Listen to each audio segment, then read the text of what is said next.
이 코로나 시대 속에서 하나님의 보호를 받으심으로써 평안과 기쁨이 넘치는 그런 삶을 사시기를 주님의 이름으로 축복합니다.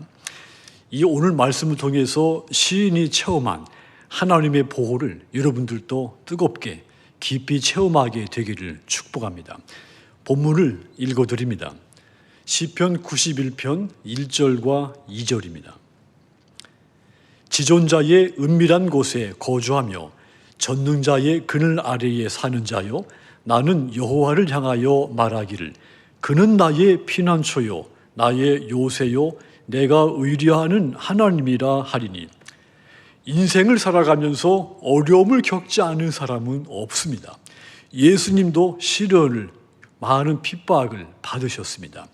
예의 없이 찾아오는 이 크고 작은 어려운 일들 때문에 우리는 당혹스러워할 때가 많습니다. 이 시인도 마찬가지였습니다. 누구나 경험하는 밤에 찾아오는 이 공포, 그리고 낮에 날아드는 화살, 어두울 때 퍼지는 전염병, 또 밝을 때 닥쳐오는 재앙, 이러한 시련, 환난을 겪었다고 고백을 했습니다. 하지만 여러분, 하나님은 그 모든 환난 속에서도 이 시인을 보호하셨으며 또한 오늘 저와 여러분들을 보호하십니다. 그렇다면 하나님은 우리를 어떻게 보호하실까요? 나의 피난처가 되시고 요새가 돼서 도와줍니다. 보호해 주십니다. 2절 다시 보시면 나는 여호와를 향하여 말하기를 그는 나의 피난처요 나의 요새요 내가 의뢰하는 하나님이라 하리니.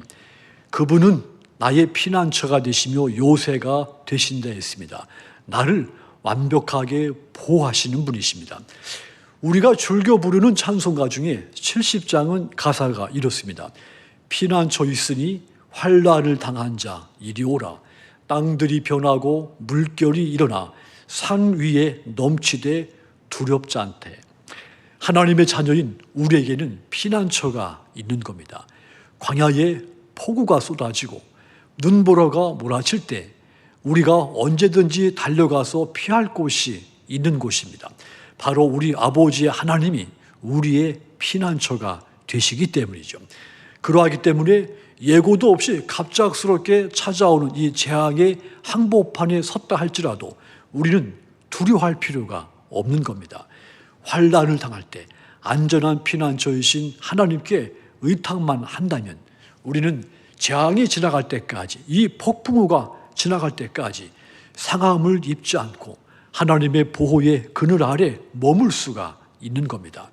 그런데 여러분, 환난이 모두 다 나쁜 것은 아닙니다. 오히려 하나님은 우리에게 환난을 당하도록 허락하시기도 합니다.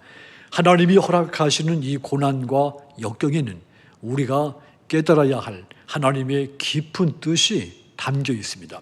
그 첫 번째 뜻, 교훈은 우리가 환난을 당해야 하나님께 더 가까이 나아가서 그분과 영적으로 깊이 교제할 수 있게 된다는 교훈이 있습니다. 환난 속에서 하나님께 나아가 교제하면서 내 신앙이 영적으로 성숙해지는 그런 시간들을 가질 수가 있게 되는 겁니다. 그래서 하나님이 허락하신 환난, 이 고난은 오히려 내 인생의 축복의 통로가 되는 겁니다. 또 환난이 주는 두 번째 교훈도 있습니다. 환난 그 기간을 통해서 내가 이전에는 결코 경험하지 못했던 그 하나님을 만날 수가 있으며 그 하나님의 능력을 강하게 내가 체험할 수가 있게 된다는 교훈입니다. 그러니까 우리는 환난을 당할 때 피난처이시는 하나님을 만날 수 있게 되고 그분이 나를 능력의 팔로 보호하신다는 것을 더 깊이 체험할 수 있게 되는 겁니다. 그러므로 사랑하는 여러분, 하나님은 우리가 환난을 당할 때 피난처가 돼서 요새가 돼서 보호해 주시고 뿐만 아니라 환난을 통해 하나님이 우리를 더 가까이 만나 주시고 친밀한 영적 교제를 우리로 하여금 할 수 있도록 도우시는 분입니다. 이전에 경험하지 못했던 하나님의 크고 놀라우신 능력을 더 뜨겁게 체험할 수 있게 하시는 겁니다. 그렇다면 나의 피난처가 되시며 요새가 되시고 나의 방패가 되셔서 나를 언제든지 그것도 환난 가운데서도 보호하시는 그 하나님께 찬송과 감사를 드려야 하는 겁니다. 오늘 또 그 하나님으로 인해서 이 코로나 시대 속에서도 흔들리지 않는 믿음, 아름다운 봉사의 삶을 사시기를 주님의 이름으로 축원합니다.